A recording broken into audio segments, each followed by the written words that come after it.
What's up, everybody? We're back. Another new episode of the Last Wave podcast. We dive into topics like ghosts, UFOs, cryptids, nerd stuff, and conspiracies. As always, thanks for listening. It means a whole lot to us. Check us out on Facebook, as well as Twitter and Patreon.com. We also have the Last Wave blog. We post that, links to that on our Facebook page, and you can also just Google it. But the Last Wave blog, we put a lot of work into that, a lot of articles. I just added one last night. So feel free to check that out. On the blog site and on Patreon.com, there is sections kind of where you can subscribe, or there's paid plans. Basically, it just helps the research. It's super cheap.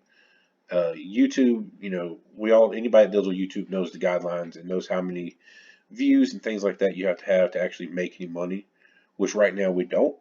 So anything that fans can do to help us out is greatly appreciated, but not needed.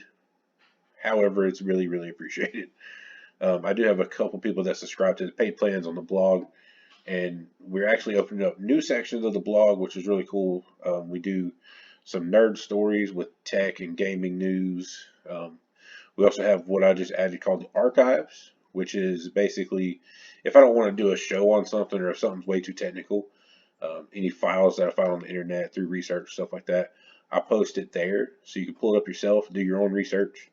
And it's kind of like a cool little way for us not to have to go all the way through something, dilute it, or expand on it with an episode. You can read it for yourself, stuff like that. So anyway, check us out wherever you can find us. If you're listening to this and you already found us on YouTube, which is great, throw a like on the video and subscribe if you haven't already. Very much appreciated. Anyway, we are going over something today that is one of my favorite, I guess, cryptids of all time. But today we're going over Spring-Heeled Jack. Every now and then you come across a legend or a story that makes absolutely no sense and fits into no normal box of known phenomena.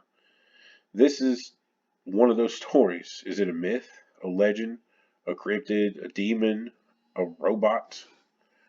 No one really seems to know. Even to this day, it's never been said either way to what this, I guess, creature is, what this man was. But before Jack the Ripper actually began his reign of terror, Victorian England was terrorized by another uncatchable demon, Spring-Heeled Jack. It is not certain if Jack was a man or a beast, as I said. So it's we'll get into the descriptions.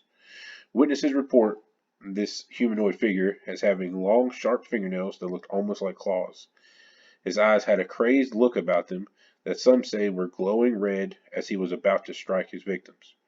Reports said that the being spit fire from his mouth and had mechanical type laughter. We'll dive more into more descriptions later. The name Spring-Heeled Jack actually came from what happened when the beast turned and ran from those it attacked. Jack was said to easily bound over fences that were above 7 feet tall, as well as leap across rooftops. The reports regarding the creature or spirit are kind of absurd and nothing like anything known to science or paranormal researchers today. If you don't know about this story, then great. You will certainly enjoy what we're getting ready to go over, because again, it's like nothing no one's ever heard, even to this day. But Old Jack was first reported seen in 1837 in the Black Country, an area near West Midlands that was the heart of the 19th century Industrial Revolution in England.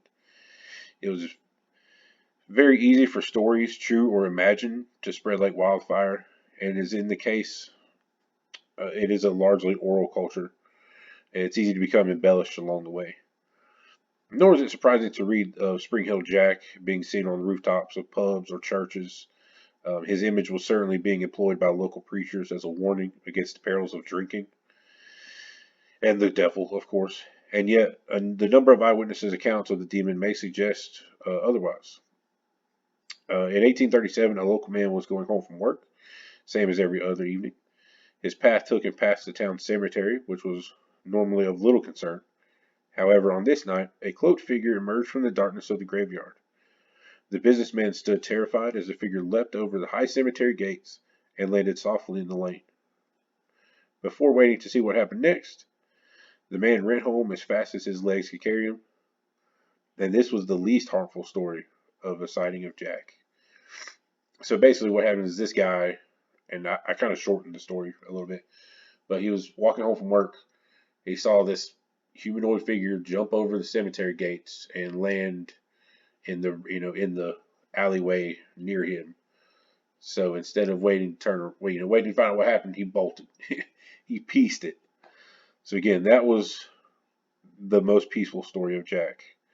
Um, at one house, the man rang the bell, and on the servant coming to open the door, this worse than brute stood in no less dreadful figure than a specter clad most perfectly. This is what's written like in history. That's why it sounds so absurd.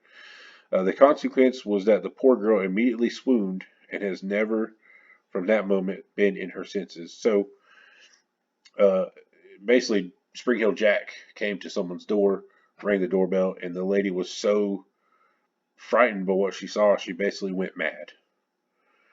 So that's an easy way to describe that. The description stayed fairly similar, but again, we're of an incredibly alien type figure. As I stated, long metallic like fingernails, red glowing eyes. The outfit that he actually wore resembled a tight, thin white material covered over by a gentleman's long coat and top hat. It said that he could breathe blue and white fire, and some even said that he could actually speak English. On a side note, to me, this being actually sounds like an extremely advanced automaton. Cold, metallic like appendages, glowing eyes, said to breathe smoke and flames, in air quotes. Could be parts releasing light. Imagine seeing through a modern day controller or something backlit by an LED type light. Now I know what you're thinking. In those times, that would have been insane to even think. But they did have steam powered engines. Imagine, if you will, the robots from I, Robot, the movie, but created in Victorian England. That's literally, more little steampunk action going on. I mean, not intentionally steampunk, but not as an aesthetic, but that's what the time frame would have looked like. A little more rust color, a little more ridiculous. Um, but yeah, that's how I kind of imagine Spring Hill Jack. If you look up the robots from the movie I, Robot with Will Smith, put a trench coat, a top hat, some teeth, and some fingernails. That's pretty much what I imagine. Uh, Now, again, that sounds absurd, but to make a bit of a reach, these events occurred only 20 or so years before Tesla was born, and we know what he accomplished in his life. So, also, a look at reports from ancient stories and legends about early robotics, like Bubo the Owl from Jason and the Argonauts. There are also things like the Antikythera mechanism, which was discovered rusted and just barely put together, I think, on a shipwreck.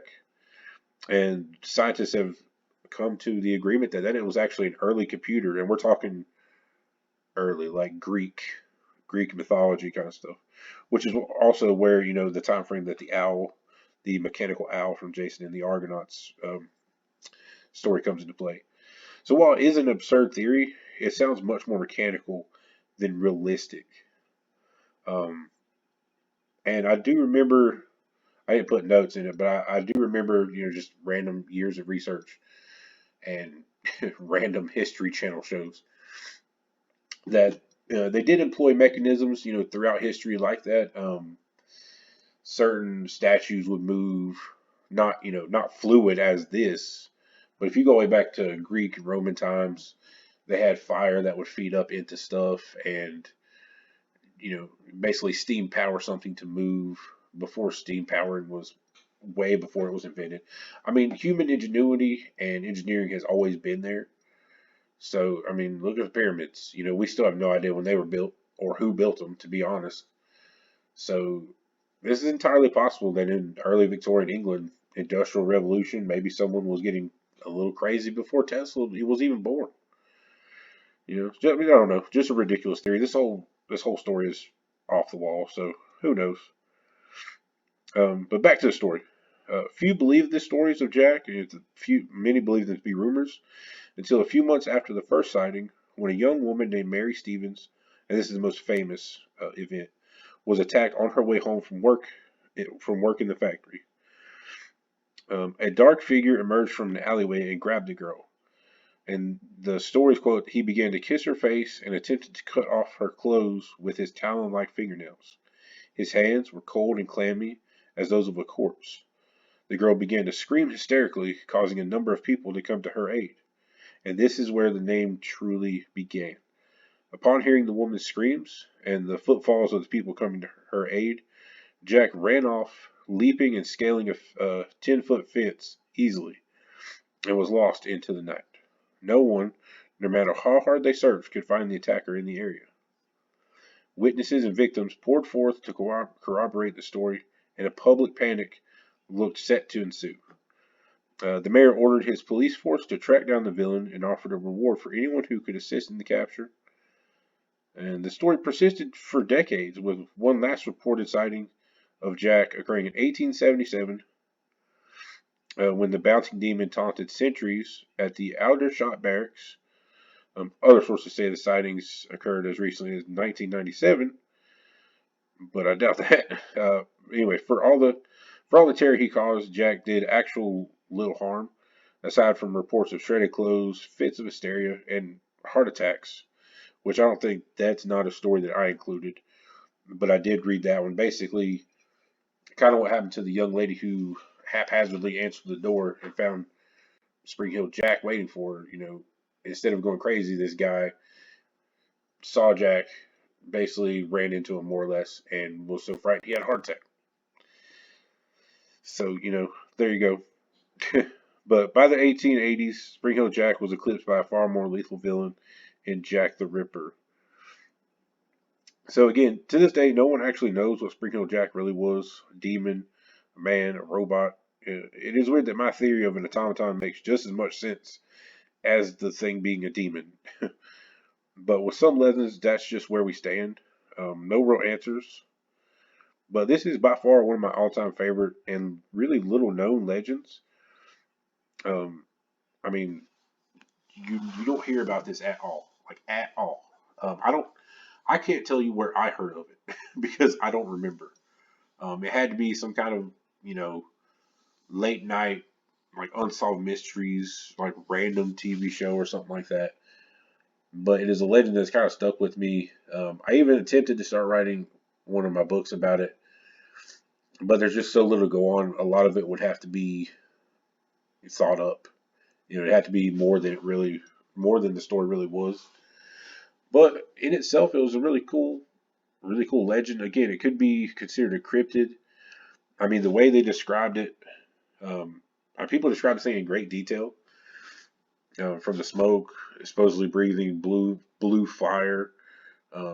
It's a real alien type kind of outfit, like a very thin, um, almost like a diving suit, I would imagine. Like a scuba suit, but all white under the trench coat, and him being able to leap across buildings and scale fences with a whole lot of more ease than a normal man should have. It was just always kind of amazing to me. It's always been pretty fantastic. Um, and I hope everybody enjoyed the episode. This is one I wrote earlier, so it's one of my shorter episodes. I think we're only running about 14 minutes right now. Um, so, of course, this sometimes I find these like episodes I've already written, and I go back and just go ahead and knock them out. And then, of course, my new episodes are like 30 something minutes long. But I still like doing it this format. I don't want to do like an hour long episode. I watch other people's podcasts and it's like an hour and a half, 2 hours, and they're just basically talking about the most random crap and you gotta skip half of it. So I kinda like this format. It gets right to it. It's full of stuff to learn, full of knowledge, as best as I can give it to you, as best as this random southern bearded guy can give you, paranormal knowledge, I suppose. But any way you slice it, Spring Hill Jack, I definitely recommend everybody look into it. It's a fantastic legend and has never been, recreated. There's never been anything like it. So I guess that's why not a lot of people know about it. But anyway, that's all I've got for you today. I appreciate you listening. As always, check us out on Facebook, Twitter, Instagram, Patreon, the blog. Subscribe if you can, to the YouTube channel and to everything else. I do have a mailing list on the blog, and like I said, I put out one to two articles a week. Try to get to or more, honestly. But everything's been just so much fun. I really appreciate everybody listening, and we'll catch you on the next episode.